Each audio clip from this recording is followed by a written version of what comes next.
They say in the heart of Virginia's Shenandoah Valley, there's a town where the past is anything but dead. And a town with a haunted clock tower, a tragic train depot, and cemeteries where the residents don't always rest in peace. And they call it the Queen City of the Valley, but many know it today as one of Virginia's most haunted towns. And its beautiful Victorian architecture seems to hold the energy of a past steeped in Civil War history. And while many of its historic buildings survived the Civil War, the city didn't escape entirely. Union General David Hunter's raid in 1864 destroyed key infrastructure like the train stations and warehouses, leaving scars that some believe have never fully faded. And today, we're taking a walking tour of downtown Staunton to uncover the chilling history and ghostly encounters that make this a paranormal hotspot. We're going to dig into the local lore and documented investigations to understand why so many spirits seem to have unfinished business here. Our first stop is just up the street, a landmark that looms over the city, where the time it keeps is a timeless witness of the chilling events that have unfolded below its face and within its walls. This is the Staunton Clock Tower. It's one of the most recognizable landmarks in the city, but behind the charming facade is a reputation for being one of the most haunted spots in the Shenandoah Valley. The building was constructed around 1890 and originally housed the local YMCA. Now, over the years, it's been home to everything from a department store to its current use as a restaurant, bar, and apartments. And it seems with every new chapter, the ghostly legends only get stronger. The local paranormal investigators, especially the team at Black Raven Paranormal, have spent a lot of time studying this location. For years, people in the upstairs apartments and staff at the restaurant have reported a series of baffling and frankly terrifying experiences. One of the most persistent stories involves the disembodied cries of a child. Tenants claim they've been woken up late at night by the sound of a young child weeping on the central staircase. And when they go to look, the staircase is empty and silent. Restaurant staff have also said they've heard the distinct voice of a little girl coming from off-limits areas after closing, in places no child could possibly be. The story of the little girl is a piece of a bigger puzzle. An unconfirmed legend suggests the young girl died tragically in 1912 after falling down a coal chute in the building's early days. And while historical records to prove this are hard to come by, the sheer volume of audio evidence that investigators claim to have collected is staggering. During multiple investigations, Black Raven Paranormal says they captured intelligent electronic voice phenomena, or EVPs. And in one chilling audio clip from their Amazon Prime series, an investigator asked a question into the darkness, and the faint, unmistakable voice of a young girl seems to answer no. And almost immediately after, a gruff older male voice is apparently recorded asking, "Hear what?" And this suggests at least two different entities might be sharing the space. But the activity isn't just sounds. The building has a history of security alarms going off for no reason, leading to police responses, only for them to find the building completely sealed with no sign of entry. And maybe the most unnerving thing? Security cameras have on at least two separate occasions reportedly captured what looks like a semi-transparent shadow man moving with unnatural speed through the dining room. And the owners themselves have shared stories of strange events, like wine glasses wobbling in their racks before falling and shattering on the floor completely untouched. And it's a place where modern tech and personal experiences seem to agree, painting a picture of a location saturated with paranormal energy. And the question isn't just if the clock tower is haunted, but by who, and why are they still here? Now for our next stop just down the street, a place where Gilded Age luxury was forced to confront the grim realities of war. This is the American Hotel. Built in 1855, it was once considered one of the most luxurious hotels in the country, a haven for travelers arriving on the Virginia Central Railroad. But its golden era was cut short. And with the outbreak of the Civil War, the hotel was converted into a military hospital, primarily for sick and wounded Confederate soldiers. Imagine it, a place built for comfort suddenly filled with the sounds of suffering, of amputations without modern medicine, of young men dying far from home. And many believe this intense shift in energy is the root of its haunting. And after the war, the building struggled, and today it serves as a reception hall and office spaces. But staff will tell you that they aren't always alone. They report hearing disembodied voices and footsteps in empty halls. And shadowy figures are supposedly seen on the upper levels, and electronics tend to glitch without any explanation. And the most intense activity, according to reports, happens in the building's basement.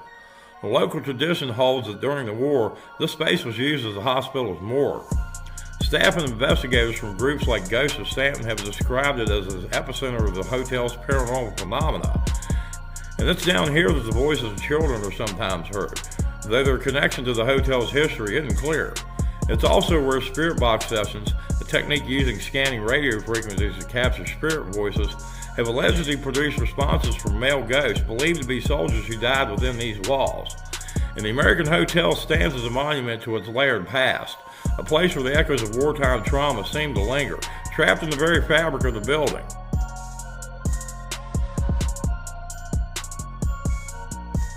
Directly across from the American Hotel is the final pieces of this downtown paranormal triangle, the Staunton Train Depot. This station is a known hub for restless spirits, and for good reason. The structure you see today is actually the third one on this site. The first was burned by Union troops under General David Hunter in 1864. The second was destroyed in a catastrophic train derailment in 1890, and the current station was built in 1902. This ground is soaked in a history of fire, war, and tragedy, making it a place where thousands came and went, but some, it said, never truly left.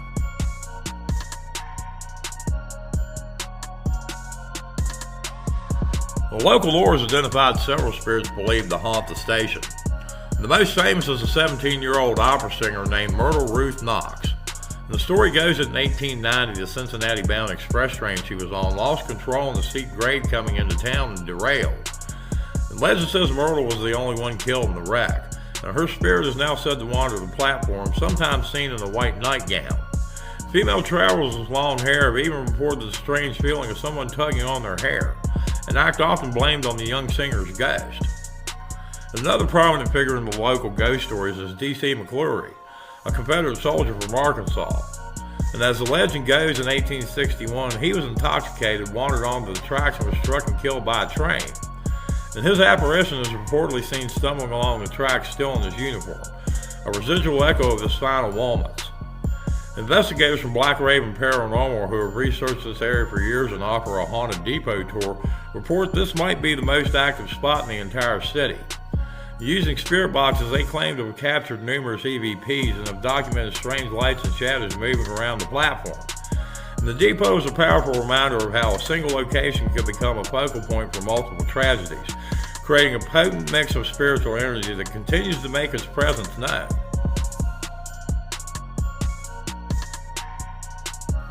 For our final stop, we're moving from the heart of the city to its silent, solemn edge. A tour of Staunton's hauntings wouldn't be complete without visiting the places where its departed are meant to rest. Thornrose Cemetery has been Staunton's main burial ground since it was established in 1849. And in the daylight, it's considered one of the most beautiful cemeteries in the country. But as dusk falls, its beauty takes on a much eerier feeling. The cemetery's most prominent feature is a 22-foot marble statue of a Confederate infantryman. This monument marks a mass grave holding about 1,700 soldiers who died on nearby battlefields and were brought to Staunton's hospitals. And with so much trauma concentrated in one spot, it's no surprise that Thornrose is a paranormal landmark. Ghost tour operators and local legends say that countless spirits remain here, and visitors have reported seeing shadowy figures in Confederate uniforms marching among the graves. And on quiet nights, some claim to hear the lonely, mournful sound of a bugle playing taps. But perhaps the most famous spirit here is the woman in white. Many believe this spectral figure is the ghost of Myrtle Ruth Knox, the young opera singer killed in the 1890 train wreck. While her ghost is often seen at the depot where she died, this cemetery is where she was laid to rest. Her tragic story connects two of Staunton's most haunted locations. Here she is sometimes seen as a weeping figure wandering among the graves, forever tied to the town by her untimely death. While Thornrose is the largest, it isn't alone. The older Trinity Church Cemetery, with graves dating back to the 18th century, is also said to be haunted by figures from the town's colonial past. These cemeteries are where the stories of Staunton all lead, to the silent stones that mark where the bodies lie, even if the spirits themselves have refused to stay put.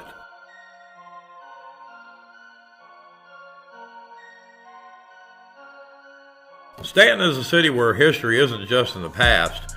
It feels like a living, breathing, and some would say haunting presence.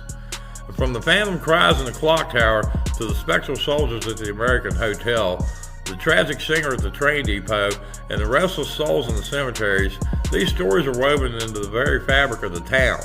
And local investigators and tour guides work to keep these accounts alive, blending history and paranormal investigation to explore the unexplained. And we've walked the streets and we've heard the history and we've listened to the chilling tales. So what do you think? Are these just stories carried on the wind, or are they genuine echoes of a turbulent past? Well, let me know your thoughts in the comments. Have you ever had a paranormal experience in Staunton or any other historic town? I'd love to hear about it. And thanks for joining me on this journey through one of Virginia's most haunted cities. If you enjoyed this dive into the paranormal, don't forget to hit that like button, subscribe for more haunted history, and ring that bell so you don't miss our next investigation. And until next time, stay curious. And thank y'all for listening.